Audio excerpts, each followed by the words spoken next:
Hello everyone, this is Shamshad here. Today we are going to study types of ADC. Okay, इससे पहले वाले lecture में हम लोगों ने कवर किया था कि ADC होता क्या है और ADC कैसे फंक्शन करता है, जिसमें हम लोगों ने डिस्कस किया था कम्युनिकेशन के कुछ पार्ट्स को, जैसे कि सैम्पलिंग, क्वांटाइजेशन, एनकोडिंग। ये सारा टर्म जो है कम्युनिकेशन सिस्टम से रिलेटेड, लेकिन हम लोगों ने इसमें डिस्कस किया था इससे पहले वाले लेक्चर में। क्यों? क्योंकि ये सारा प्रोसेस जो है वो ADC में इन्वॉल्व होता है। तीन process, sampling, quantization and encoding.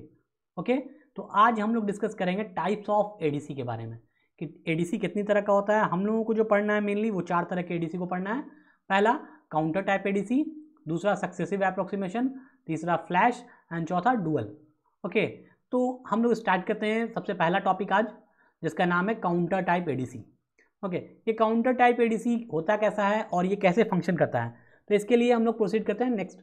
देखिए, ये जो सर ब्लॉक डायग्राम आपके सामने दिखाई दे रहा है, ये है काउंटर टाइप ADC का ब्लॉक डायग्राम। इस ब्लॉक डायग्राम में मेनली क्या क्या चीज़ दिखाई दे रहा है आपको? सबसे पहले तो सबसे पहले दिखाई दे रहा है एक आपका लॉजिक गेट जो कि एंड गेट है। ओके, दूसरा क्या है? एक कंपैरेटर है। Comparator means what? यहाँ पे हम लोग ऑपरेशनल एम्पलीफायर को एज ए कंपैरेटर यूज़ कर रहे हैं। ये इस तरह से ऑपरेशनल एम्पलीफायर जब उसका फीडबैक ना कनेक्टेड हो, यानी फीडबैक रेजिस्टेंस को अगर हम लोग हटा देते हैं, तो इस तरह का ऑपरेशनल एम्पलीफायर जो है वो कंपैरेटर की तरह वर्क करता है। यानी अगर इसमें पॉजिटिव वोल्टेज आएगा तो ये कहाँ कितना वोल्टेज दिखाएगा? वो दिखाएगा प्लस Vsat, यानी लॉजिक हाई 1 इंडिकेट करेगा। और अगर कंपैरिजन के बाद निगेटिव वोल्टेज आएगा तो ये दिखाएगा माइनस Vsat, मतलब 0 को इंडिकेट करेगा। ओके, तो ये क्या करता है? 0 से 1 के बीच में, यानी प्लस V सैचुरेशन से माइनस V सैचुरेशन के बीच में ये क्या होता है? इसका वोल्टेज स्विंग करता है। कब? जब इसमें फीडबैक रेजिस्टेंस नहीं लगा होता है तब, जैसा कि यहाँ पे यूज़ किया गया। तो हम लोग यहाँ पे जो ऑपरेशनल एम्पलीफायर यूज़ कर रहे हैं, ये किसकी तरह वर्क करेगा? As a comparator. यानी ये इन्वर्टिंग टर्मिनल जो कि माइनस वाला है और नॉन इन्वर्टिंग टर्मिनल, इन दोनों के इनपुट को, एनालॉग इनपुट को क्या करेगा? कंपेयर करेगा। और कंपेयर करने के बाद अगर रिजल्ट क्या है, दोनों का घटाने के बाद दोनों का रिजल्ट अगर पॉजिटिव आएगा, यानी अगर मान लीजिए इन्वर्टिंग का जो आउटपुट है नॉन इन्वर्टिंग के आउटपुट से कम है, तो रिजल्ट पॉजिटिव आएगा। ठीक है, पॉजिटिव आएगा तो ये क्या देगा? 1 देगा, तो क्लॉक सिग्नल आगे अप्लाई होगा। और अगर ज़्यादा हो जाएगा, यानी निगेटिव टर्मिनल का जो वोल्टेज है इन्वर्टिंग टर्मिनल का, वो अगर ज़्यादा हो जाएगा एनालॉग आउटपुट उसका, किससे? रेफरेंस वोल्टेज जो कि यहाँ पे इन्वर्टिंग की जगह नॉन इन्वर्टिंग पे क्या अप्लाई किए हुए हम लोग? एनालॉग इनपुट रेफरेंस वोल्टेज, जिसको हमको कन्वर्ट करना है। और यहाँ क्या आएगा? ये आएगा जो DAC से पास होने के बाद, यानी DAC से पास होने के बाद जो आपका एनालॉग इनपुट यहाँ पे जो आएगा वो यहाँ पे अप्लाई होगा। इन दोनों का डिफरेंस कंपैरेटर क्या करेगा? इन दोनों में कंपैरिजन करेगा। जो बड़ा होगा, अगर पॉजिटिव वाला बड़ा है तो यहाँ पे 1 देगा, और अगर निगेटिव वाला बड़ा है तो यहाँ 0 देगा। ओके, तो इस तरह से वर्किंग होता है। तो आपसे अगर कोई पूछा जाएगा कि काउंटर टाइप ADC में क्या क्या होता है, सबसे पहले ब्लॉक डायग्राम में क्या क्या होता है सबसे इंपॉर्टेंट, तो सबसे इंपॉर्टेंट चीज़ होता है कंपैरेटर, सबसे पहला। ठीक है, जो कि ओप एम्प होता है बेसिकली। दूसरा क्या होता है? DAC, digital to analogue converter, एक होता है। तीसरा क्या होता है? एक अप काउंटर होता है, जिसको हम कहते हैं बाइनरी अप काउंटर। इसका नाम क्या है? Binary up counter. ये क्या करता है? जैसे ही इसको क्लॉक पल्स दिया जाता है, यानी यहाँ पे ये क्या है? पॉजिटिव ट्रिगरिंग है। पॉजिटिव ट्रिगरिंग का मतलब क्या? जैसे ही यहाँ पे 1 आता है, ये ट्रिगर करना शुरू करता है। मतलब ट्रिगर करने का मतलब ये क्या होता है? अगर मान लीजिए इसका ट्रिगरिंग स्टार्ट हो रहा है 0000 से, 4 बिट का ये अप काउंटर है सपोज, तो अगला जैसे ही क्लॉक पल्स आएगा तो ये अगला ट्रिगरिंग क्या होगा? 0001 हो जाएगा। नेक्स्ट क्या हो जाएगा? 0010 हो जाएगा। सो ऑन, ये बढ़ता जाएगा, इसीलिए इसका नाम क्या है? Binary up counter. तो ये काउंटिंग क्या करेगा? अप डायरेक्शन में करता रहेगा। कब तक करता रहेगा? जब तक कि आपका ये इन्वर्टिंग टर्मिनल का वोल्टेज नॉन इन्वर्टिंग टर्मिनल के वोल्टेज से कम होगा। जैसे ही इन्वर्टिंग टर्मिनल का वो output voltage non inverting terminal से ज़्यादा हो जाएगा, रिजल्ट यहाँ क्या आ जाएगा? निगेटिव आ जाएगा। और निगेटिव आएगा मतलब क्या हो जाएगा? ये 0 देगा। 0 देगा तो ये एंड गेट है, तो यहाँ पे क्या आ जाएगा? 0। और 0 आ जाएगा तो ये क्या? पॉजिटिव ट्रिगर है, तो ये ट्रिगर नहीं होगा, क्योंकि ये ट्रिगर किस पे होता है? 1 पे होता है। तो आपका अप काउंटिंग स्टॉप हो जाएगा, और जो आउटपुट यहाँ पे स्टोर होगा वो आउटपुट आपको डिजिटल आउटपुट मिल जाएगा। तो काउंटर टाइप ADC का बेसिक फंक्शन मैंने आपको एक्सप्लेन कर दिया। इसी को हम लोगों ने डिटेल से थ्योरेटिकली यहाँ पे एक्सप्लेन कर रखा है। तो सबसे पहले हम लोग स्टेप बाय स्टेप चलेंगे, थ्योरेटिकल पोर्शन को भी इसमें डिटेल से देखेंगे, क्योंकि ये मेनली क्या है? थ्योरेटिकल है। आपको जो मतलब सॉल्व करने का जो प्रोसेस, सॉल्व करने वाला जो काम था, वो हम लोगों ने DAC में देखा था मेनली, कि DAC में क्या होता है कि आप वी नॉट के वैल्यू को कैलकुलेट करते हैं, आउटपुट वोल्टेज को कैलकुलेट करते हैं। कैसे कैलकुलेट करते हैं? With the help of equation, nodal equation लगाते, नोडल एनालिसिस लगाते हैं। उसके बाद जो आपका करंट का इक्वेशन आता है उसको सॉल्व करते हैं, सॉल्व करने के बाद आउटपुट वोल्टेज फाइंड आउट कर देते हैं in terms of reference voltage.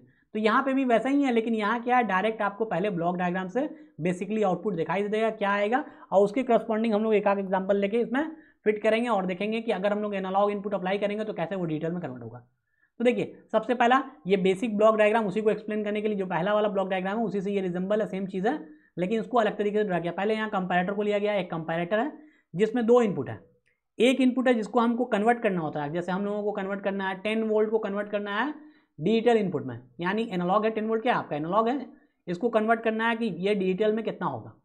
तो मैंने क्या किया, इसको अप्लाई कर दिया यहाँ पे 10 वोल्ट को यहाँ पे अप्लाई कर दिया इनपुट वोल्टेज के फॉर्म में। अब ये क्या करेगा, कंपैरेटर कंपैरिजन करेगा। तो पहले ये क्या है, डीएसी कुछ नहीं है तो यहाँ पे 0 वोल्ट देगा, 10 और 0 कंपेयर होगा, उसके बाद इसके हिसाब से यहाँ कंट्रोल लॉजिक में जाएगा। ये कंट्रोल लॉजिक का काम यही है कि सिंपली ये क्या करता है, काउंटर के क्लॉक पल्स को कंट्रोल करता है कि काउंटर में क्लॉक पल्स फीड होगा कि नहीं होगा। अगर ये कंट्रोल लॉजिक 1 रहेगा तो यहाँ से जो क्लॉक पल्स आएगा ये क्या होगा, काउंटर को अप काउंटिंग के लिए आगे फीड करेगा, यानी अप काउंटिंग होगा। अप काउंटिंग होगा तो यहाँ क्या होगा, कोई डेटा, मतलब सिंपली काउंटर क्या करता है, कहाँ से शुरू करता है, अगर ये मान लीजिए 4 बिट का काउंटर है तो ये काउंटिंग कहाँ से शुरू करेगा, 0 0 0 से शुरू करेगा, और कहाँ जाके स्टॉप करेगा, जब तक ये कंपैरिजन में आपका इन्वर्टिंग टर्मिनल का जो आउटपुट वोल्टेज है, यहाँ इन्वर्टिंग टर्मिनल का जो ये वोल्टेज है वो नॉन इन्वर्टिंग से बड़ा ना हो जाए। जैसे ही ये बड़ा हो जाएगा स्टॉप हो जाएगा। जैसे मैं एक एग्जांपल लेके चलता हूँ और उसके बाद आपको इसको समझाता हूँ कि कैसे फंक्शन करता है। चलिए मैं इसी एग्जांपल को लेके चलता हूँ कि मैंने वोल्टेज लिया सपोज 9.6 वोल्ट इनपुट, ओके, और इसको कन्वर्ट करने के लिए हम लोगों ने किस पे अप्लाई किया, इस एडीसी पे, जो कि काउंटर टाइप एडीसी है। क्लियर? तो मैं इसको पिछले वाले एग्जांपल से भी समझा सकता हूँ, इससे भी समझा सकता हूँ। तो चलिए पिछले वाले से ही समझाता हूँ आपको, जिससे दोनों से आसान, दोनों से सेम ही चीज़ है, कोई अलग नहीं है, दोनों क्या है, सेम ही फॉर्म है। उसमें ही वही चीज़, उसमें क्या है, कंट्रोल लॉजिक को अलग से दिखाया गया, जबकि यहाँ पे क्या है, इस फॉर्म में मैंने क्लियर को अलग दिखा दिया और कंट्रोल लॉजिक का आउटपुट यहाँ पे दिखाई दे रहा है डायरेक्ट। तो देखिए हमको क्या करना है, सिंपली हम लोगों ने एक इनपुट वोल्टेज लिया V I equal to 9.6 volt, suppose ये मेरा वी आई है, तो मैंने यहाँ पे क्या किया, 9.6 वोल्ट को अप्लाई कर दिया, ठीक है, कंपैरेटर के इनपुट पे। अब क्या है, पहले सबसे पहले डीएसी के पास कोई डेटा नहीं है, पहले काउंटर क्या है, सबसे इनिशियल में जो काउंटिंग होता है वो क्या होता है, 0 0 0, यानी जब आप काउंटिंग करना, काउंटर स्टार्ट करेगा, जैसे ही इसको क्लॉक पल्स हाई मिलेगा तो काउंटर क्या हो जाएगा, बाइनरी अप काउंटर काउंटिंग करना शुरू करेगा, बाइनरी अप काउंटर ये कहलाता है, ठीक है। तो ये अप काउंटिंग करना शुरू करेगा, तो पहले तो इसके पास क्या होगा, 0 0 0, यहाँ पे क्या होगा, ये होगा 0 0 0, 4 बिट का 0 0 0 होगा, ये हम मान के चल रहे हैं, बीच में हालांकि मैंने नहीं दिखाया, मान के चल रहा हूँ मैं, क्या हम लोग असेंबल यहाँ पे क्या असम्पशन कर रहे हैं कि ये जो आपका आउटपुट है, डिजिटल आउटपुट जो बाइनरी काउंटर से निकल के आ रहा है वो 4 बिट का है, तो ये कहलाएगा, ये इस तरह का एडीसी कहलाएगा 4 बिट काउंटर टाइप एडीसी कहलाएगा, 4 बिट काउंटर टाइप एडीसी। जितना भी यहाँ पे बिट शो करेंगे उतना ही बिट का कहलाएगा काउंटर टाइप एडीसी। अगर यहाँ 5 बिट शो करेंगे तो 5, अगर n है तो n बिट। तो अभी हम लोग 4 बिट लेके चल रहे हैं सपोज, ठीक है, कि ये 4 बिट काउंटर टाइप एडीसी है। तो यहाँ पे जो एमएसबी बिट होगा वो कौन होगा, ये वाला एमएसबी बिट है, और ये क्या है आपका एलएसबी बिट है, यहाँ लिखा हुआ भी है कि ये एलएसबी बिट है और ये आपका क्या है, एमएसबी बिट है। तो जब इनिशियली जब काउंटर अप काउंटिंग करना शुरू करेगा तो उसमें क्या स्टोर होगा, 0 0 0 0, ठीक है। जैसे ही यहाँ से क्लॉक पल्स आएगा, जैसे ही ये क्लॉक पल्स एक्टिव हुआ, ये एक्टिव हाई सिग्नल शुरू में जब स्टार्टिंग में जाएगा तो ये क्या होगा, अप काउंटिंग स्टार्ट करेगा, अप काउंटिंग स्टार्ट करेगा तो ये क्या होगा, 0 0 0, पहले इनिशियली क्या आएगा, 0 0 0 0, ठीक है, पहले इनिशियली 0 0 0 था और यहाँ क्या था 9.6 वोल्ट। तो ये दोनों कंपेयर करेगा तो क्या आएगा, पॉजिटिव आउटपुट देगा, क्योंकि ये ग्रेटर है, पॉजिटिव टर्मिनल का जो वोल्टेज है वो क्या है, निगेटिव टर्मिनल के वोल्टेज से ज़्यादा है। तो कंपैरेटर क्या करेगा, कंपैरिजन करेगा, कंपैरिजन करने के बाद क्या आएगा, पॉजिटिव रिजल्ट आएगा, मतलब ये 1 देगा। जब ये 1 देगा तो ये दोनों, ये क्लॉक पल्स हाई आएगा, क्लॉक पल्स जब हाई आएगा तो ये भी 1 होगा, क्लॉक पल्स हाई मतलब 1, और यहाँ पे भी क्या आ रहा है 1, ये एंड गेट है, एंड गेट क्या देगा 1 1 1, यानी ये क्या करेगा, इसको ट्रिगर करना शुरू करेगा, काउंटर को ट्रिगर करना शुरू करेगा, यानी क्लॉक पल्स जब 1 आएगा तो काउंटर स्टार्ट करेगा काउंटिंग को। पहली बार में क्या था, 0 0 0 मतलब कुछ नहीं, स्टार्टिंग नहीं है, ट्रिगरिंग सब क्या है, रीसेट पे है, काउंटर के अंदर कोई चीज़, कोई डेटा स्टोर नहीं है, तो 0 0 बाई डिफॉल्ट क्या हुआ 0 0 0, और इससे कंपैरिजन हुआ, उसके बाद आपका काउंटिंग अब स्टार्ट हुआ। तो जब पहली बार क्लॉक पल्स हाई होगा तो ये काउंटर क्या करेगा, 1 बिट हाई होगा, 1 बिट क्या होगा, आगे बढ़ जाएगा, यानी 0 0 0 सब क्या काउंट करेगा, 0 0 0 1, ये काउंट करेगा। उसके बाद क्या करेगा, डीएसी क्या करेगा, जब यहाँ पे 0 0 0 1 इसको मिलेगा तो डीएसी क्या करेगा उस टाइम में, देखिए बारी बारी से लेके चलते हैं इसको साफ साफ दिखाते हुए ताकि समझ में आए। तो हम लोग क्या कर रहे हैं, इसको 4 बिट बनाया। तो पहला तो आपका यहाँ है, ठीक है, दूसरा ये हो गया, तीसरा बिट ये हो गया, चौथा बिट ये हो गया। तो जब पहली बार था तो क्या आया था 0 0 0 0, ठीक है, 0 0 0 आया तो ये क्या दिया था 0 दिया था। उसके बाद ये क्या हुआ था 0 देने के बाद यहाँ कंपैरिजन हो, यहाँ 1 आया, उसके बाद आप काउंटिंग स्टार्ट होने हो गया। अब नेक्स्ट पल्स, जब नेक्स्ट क्लॉक पल्स यहाँ पे आएगा तो ये क्या हो जाएगा 0 0 1 पे चला जाएगा। 0 0 1 का मतलब क्या हो गया 0 0 0 1। तो डीएसी क्या करेगा, ये 0 0 0 1 को लेगा, यानी डिजिटल इनपुट को लेगा और एनालॉग में कन्वर्ट करेगा। तो ये एनालॉग में कितना हो जाएगा 0 0 0 1 1 वोल्ट हो जाएगा ना 1 वोल्ट। ये 1 वोल्ट कहाँ जाएगा, यहाँ पे आएगा, इसके आउटपुट पे आएगा, ये यहाँ 1 वोल्ट आ गया। ये भी एनालॉग, ये भी एनालॉग। कंपैरेटर अब क्या करेगा, इन दोनों को कंपैरिजन करेगा। 9.61 तो पॉजिटिव रिजल्ट आएगा क्योंकि 9.6 बड़ा है। तो ये क्या होगा, फिर से 1 आएगा। 1 आएगा तो फिर से क्या होगा, एंड गेट में जाएगा, एंड गेट में जाने के बाद ये क्या होगा 1 देगा, 1 देगा, यानी अब काउंटिंग फिर से बढ़ेगा, आगे बढ़ेगा क्योंकि पॉजिटिव क्लॉक पल्स आया, 1 आया है। तो फिर अब क्या करेगा 0 0 0 कितना हो जाएगा 0 0 1 0, यानी 2 अब अप्लाई होगा। तो 2 को कैसे लिखेंगे, काउंटर जैसे ही एक पल्स आगे बढ़ेगा, आपको अब काउंटर पहले ही मैंने पढ़ाया, काउंटर में सब कुछ आपको, इससे पहले वाले लेक्चर में मैंने काउंटर का लेक्चर बनाया था, उसमें सब कुछ बताया था काउंटर, अप काउंटर कैसे काम करता है, डाउन काउंटर कैसे कर रहा है, सिंक्रोनस एसिंक्रोनस सबके बारे में बताया था। ओके, तो अब काउंटर क्या करेगा 0 होगा, फिर 0 0 0 1 होगा, फिर उसका 0 0 1 0 होगा, सो ऑन बढ़ता जाएगा, यानी एक एक स्टेप बढ़ता जाएगा। अगला काउंटिंग जब यहाँ होगा तो यहाँ पे क्या आएगा 0 0 1 0 आएगा, 0 0 1 0। तो डीएसी फिर से कन्वर्ट करेगा, ये क्या बताएगा ये 2 वोल्ट है। तो अब कंपैरिजन होगा, फिर से देखेगा ये हाई है, तो ये चलता जाएगा प्रोसेस। ये कब तक चलता जाएगा 0 0 1 0 पे चलेगा, 0 0 1 1 पे चलेगा, 0 0 0 1 0 0 पर चलेगा, फिर 0 1 0 पे भी हाई रहेगा, फिर 0 1 1 0 पे, फिर 0 1 1 1 पे भी हाई रहेगा। ये कितना है 0 1 1 1, तो ये 0 1 1 1 हो जाएगा 7। तो यानी ये फिर यहाँ जब 7 आएगा तो देखेगा क्या ये 9.6 हाई है, तो फिर चलेगा 1 0 0 8 हो जाएगा। फिर जब पहुँचेगा 1 1 1 0 0 1, तो यहाँ क्या आ जाएगा, जब 1 0 0 1 अप्लाई होगा तो यहाँ पे क्या आएगा डीएसी क्या कन्वर्ट करके देगा 1 0 0 को। एक सेकंड यहाँ पे लिख देता हूँ ताकि क्लियर हो जाए। देखिए जब ये बढ़ते बढ़ते पहुँचेगा 1 0 0 1, तो यहाँ पे क्या हो जाएगा, ये डीएसी जो है डिजिटल टू एनालॉग कन्वर्टर, ये इसको कन्वर्ट करेगा और किस में कन्वर्ट करेगा 9 वोल्ट में। अब ये कंपैरिजन होगा 9.6 और 9 कौन बड़ा है, तो 9.6 ही बड़ा है। तो फिर से क्या होगा, एक clock pulse positive clock pulse जाएगा और ये क्या देगा 1, और फिर से आपका काउंटर एक और आगे बढ़ेगा। जैसे ही एक और आगे बढ़ेगा तब क्या हो जाएगा यहाँ पे, तब यहाँ पे हो जाएगा आपका 10, ये हो जाएगा 1 0 1 0 हो जाएगा, दिस इज 10। तो 10 जब यहाँ आएगा तो काउंटर क्या करेगा, कंपैरिजन करेगा, कंपैरिजन करेगा इन दोनों में, यानी यहाँ पे क्या आ जाएगा 9 की जगह हो जाएगा 10 वोल्ट। तो अब बताइए दोनों में से कौन बड़ा है, 9.6 बड़ा है या 10 बड़ा है, तो ये 10 वोल्ट बड़ा है। ओके 10 वोल्ट बड़ा है तो क्या होगा, रिजल्ट क्या आएगा निगेटिव आएगा। निगेटिव का मतलब क्या, आपका कंपैरेटर रिजल्ट निगेटिव देगा तो क्या हो जाएगा 0 देगा आउटपुट, ये 0 देगा तो एंड गेट में एक इनपुट 0 हो जाएगा, तो आउटपुट क्या हो जाएगा 0 0 आ जाएगा। तो ये positive edge trigger clock pulse था, निगेटिव नहीं था, पॉजिटिव एज ट्रिगर था। पॉजिटिव मतलब 1 पे हाई हो रहा था, ये क्या हो जाएगा हाई नहीं होगा, बल्कि अब काउंटिंग स्टॉप हो जाएगा। काउंटिंग क्या हो जाएगा, स्टॉप हो जाएगा। तो हमारा जो आउटपुट होगा वो यहाँ पे क्या शो करेगा 1 0 1 0, जो इक्विवेलेंट होगा 9.6 वोल्ट के। 9.6 वोल्ट का आपका डिजिटल आउटपुट जो होगा वो हो जाएगा 1 0 1 0। तो ये हो गया, आपने एनालॉग इनपुट दिया, आपको आउटपुट मिला, डिजिटल आउटपुट मिला। तो इस तरह का कन्वर्टर कहलाता है एनालॉग टू डिजिटल कन्वर्टर, क्योंकि इस कन्वर्टर में हम लोगों ने बाइनरी काउंटर को यूज़ किया है, इसलिए इसका नाम है counter type analogue to digital converter. क्योंकि हम लोग यहाँ पे क्या यूज़ कर रहे हैं, बाइनरी काउंटर को यूज़ कर रहे हैं, इसलिए इस कन्वर्टर का नाम क्या है, बाइनरी काउंटर के हिसाब से इसका नाम रखा गया काउंटर टाइप एडीसी। क्लियर। तो आई होप आपको ये क्लियरली समझ में आ गया होगा, एकदम सिंपल सा लॉजिक था, कुछ बड़ा चीज़ नहीं था। ठीक है, तो अब देखिए एक चीज़ और, इसने पूछा था कि टाइम कितना लगेगा, कन्वर्जन टाइम कितना लगेगा। ठीक है, तो आप बताइए कि इसमें कन्वर्जन टाइम कितना लगेगा। अगर एक क्लॉक पल्स का कन्वर्जन टाइम का मतलब 1 TC, तो कितना क्लॉक पल्स इसमें लगेगा, और ये कन्वर्ट कर देगा 9.6 को 10 वोल्ट में। 9.6 को 1 0 1 0 आउटपुट के लिए इसको कितनी बार क्लॉक पल्स देना पड़ेगा, तो 10 बार देना पड़ेगा ना, यानी 10 TC लगेगा। 10 क्लॉक पल्स के बाद ये जो है 9.6 है वो डिजिटल आउटपुट 1 0 1 0 में कन्वर्ट हो जाएगा। क्लियर।